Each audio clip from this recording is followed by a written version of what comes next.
understanding on agriculture. President Tinubu directs immediate release of grains to residents of Federal Capital Territory. On the foreign scene, explosions eat Odysseus. President Zelensky meets Greek Prime Minister. And in sports, Minister of Sports Development John Eno urges Team Nigeria to go for victory at African Games in Ghana. Now, the details. I am Sarah Adesanya. The Lagos State Government in Niger State have signed a Memorandum of Understanding (MOU) as part of efforts to enhance food security. The MOU, signed by Governor Babajide Sanwo-Olu and his Niger State counterpart Umar Bogo at the Lagos House, was witnessed by some members of the State Executive Council, including the State Commissioner for Agriculture, Abiola Olusoya. Governor Sanwo-Olu noted that Lagos, with its comparative advantage of large population and market partners, Niger State, which has the largest landmass and arable land for the production of different agricultural produce. The governor expressed the hope that collaboration will be beneficial to all residents through availability of food produce to Nigeria. The biggest and the smallest are looking at the opportunity for the two countries and how our people can be the beneficiary of this engagement.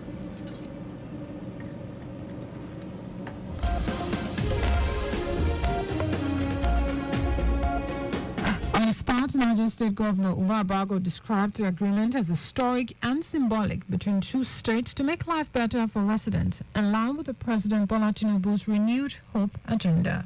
So this memorandum of understanding is a collaboration between Niger State to produce for Lagos State and also processing, for Lagos State.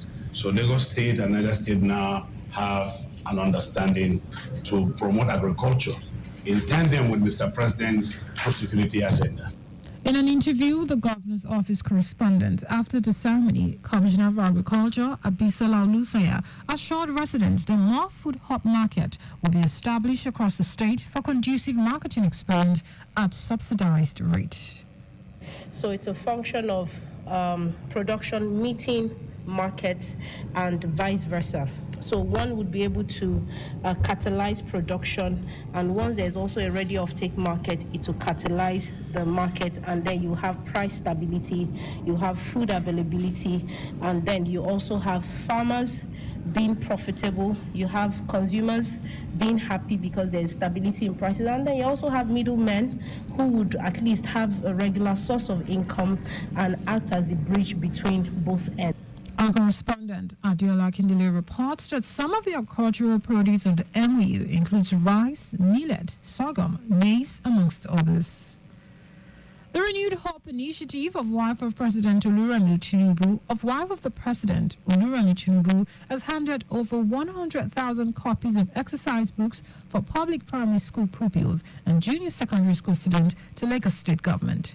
Wife of the President and National Chairman of Renewed Hope Initiative, RHI, Oluremi Tinubu, was represented by Honorable Wahab Alawiye King, noted that the best is yet to come for the nation, and the RHI remains resolute to use education as an important tool to develop the nation. Speaking at the event, the wife of the Lagos State Governor, Ibijeke Sanwo-Olu, noted that the gesture from Mrs. Tinubu is in line with her resolve to use education as a critical tool to enhance national development, given its importance in personal growth of younger generations. Commissioner for Basic Secondary Education, Tolani Ali Balogun, who commended the initiatives, stated that it portrays the love and passion of Mrs. Tinubu for education based on her past milestone accomplishment in the state.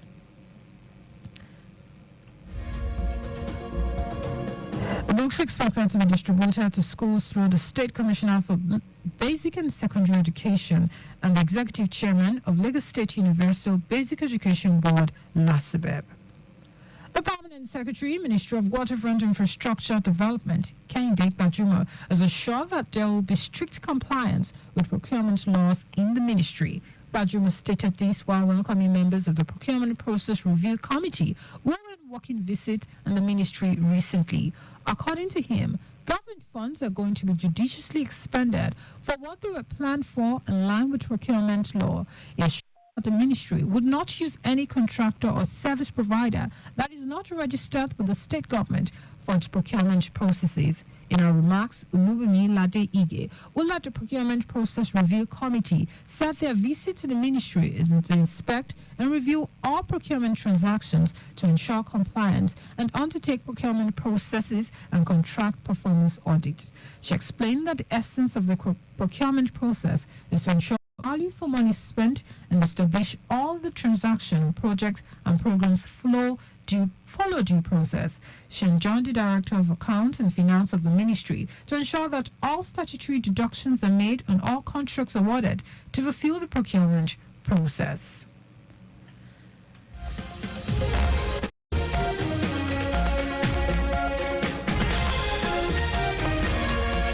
And now to the rest of the stories. President Bola Tinubu directed the Minister of the Federal Capital Territory, Nyesom Wike, to facilitate the immediate release and distribution of grains and palliatives to residents to cushion the effect of the economic hardship. The Minister of State for the FCT, Maria Mahmood, made this known in an emergency meeting with stakeholders and chairmen of the 6 area councils of the FCT. She said the directive came in a letter from the presidency through the National Emergency Management Authority to the FCT minister, while also announcing the setup of a committee to carry out the directive within the next 2 weeks. It will be recalled that some FCT residents on Sunday attacked the warehouse in the Gwagwa Tasha area of Abuja, belonging to the Agriculture and Rural Development Secretariat of the FCT administration, looting food items and vandalizing the building. The House of Representatives has urged President Bola Tinubu to be ruthless against criminal elements terrorizing innocent citizens in Katsina State. This is coming against the backdrop of frequent attacks by gunmen in parts of the state. The resolution by lawmakers followed the adoption of a motion on urgent public impotence moved on the floor of the House during plenary by the lawmaker representing Jibia Kaito Federal Constituency, Katsina State, Sadi Soli. Soli expressed concerns over the continuous destructions of life and property in the northwestern state and called for urgent action to stem the tide. Leading the debate, the lawmaker accused security agencies of failing to take immediate and decisive actions to address the security challenges in the state, adding that the development necessitated the deployment of additional security personnel to affected communities to combat banditry and restore peace and order. Minister of Power Bayo Adelebu has summoned the chief executives of the Abuja Electricity Distribution Company, AEDC, Ibadan Electricity Distribution Company, IBEDC, and the Managing Director of Transmission Company of Nigeria, TCN, to a critical meeting over erratic electricity supply facing the country. Weeks ago, Adelabu had identified the root cause of the ongoing electricity blackout as a shortage of gas supply to electricity generation companies and outstanding debts owed to producers. Adelabu offered reassurance to Nigerians, stating that measures have been taken to address these challenges, leading to a gradual increase in the availability of electricity across the nation.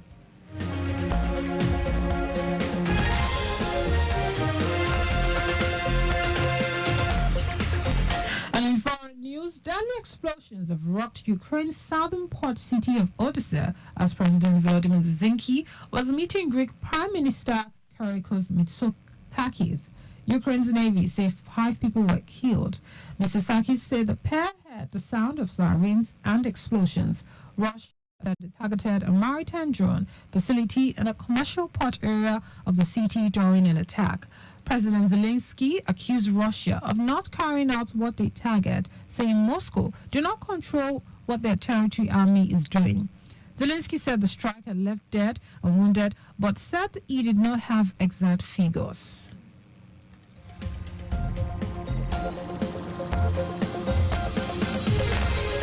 Minister of Sports Development, John Eno, has urged Nigeria's contingent to the African Games taking place in Ghana to conquer Africa, and assured the team that the entire nation is solidly behind them. He also tasked the departing athletes to build on the strong performance of the country in the previous games by posting a strong performance that will ensure that Nigeria emerges the best in Africa. It will interest you to know that the 12th African Games took place in Rabat, Morocco in 2019, and Nigeria came second, having won 46 gold, 33 silver, and 48 bronze medals. Just before we go, stay alive. Make use of pedestrian bridges where available. You can follow us and like all our various social media platforms: X, formerly Twitter, Traffic Radio 961, Instagram, Lagos Traffic Radio 961. Watch us live on Facebook, Lagos Traffic Radio 96.1 FM. On YouTube, subscribe and watch all our previous programs and news on our channel, Traffic Radio 961. Did you know that Solo administration trained 150 small-scale business owners in digital marketing? You can get more details on the Lagos State Government website. During the news, here are the highlights of the major stories. Lagos State Government and Niger State have signed a Memorandum of Understanding, MOU, as part of efforts to enhance food security. President Bola Tinubu has directed the Minister of Federal Capital Territory, Nyesom Wike, to facilitate the immediate release and distribution of grains and palliatives to residents to cushion the effect of the economic hardship. We also told you that deadly explosions have rocked Ukraine's southern port city of Odessa as President Volodymyr Zelensky was meeting Greek Prime Minister Kyriakos Mitsotakis. And in sport, Minister of Sport Development John Eno has urged Nigeria's contingents to the African Games taking place in Ghana to conquer Africa. For contact with the newsroom, send a message to Lagos Traffic Radio at lagosstate.gov.ng. That is the news broadcast compiled by Coyote Mafarashari. I am Sarah Adesoya.